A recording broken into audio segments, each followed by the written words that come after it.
శ్రీనివాస్ యాదవ్కు ఒకసారి ఓటేసి తప్పు చేసినాం. శ్రీనివాస్ యాదవ్కు ఓటేసి తెలుగుదేశం పార్టీ నుంచి గెలిపిస్తే పక్క పార్టీలో పోయి చేరి ఆ పక్కన మంత్రి అయిండు. ఆయన నిన్న మాట్లాడుతున్నాడు ఏమని, లోకేష్ ఒక బచ్చా అని. కరెక్టే, లోకేష్ బచ్చా ఉండొచ్చు, కానీ నీలాక మాత్రం లుచ్చ కాదని చెప్పి నేను ఈ సందర్భంగా చెప్తున్నా.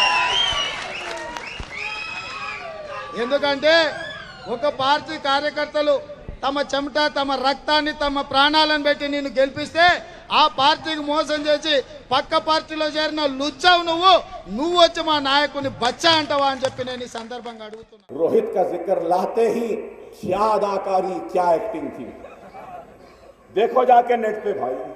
कि मेरे ही देश के एक नौजवान बेटे रोहित को आत्महत्या करने के लिए मजबूर होना पड़ा।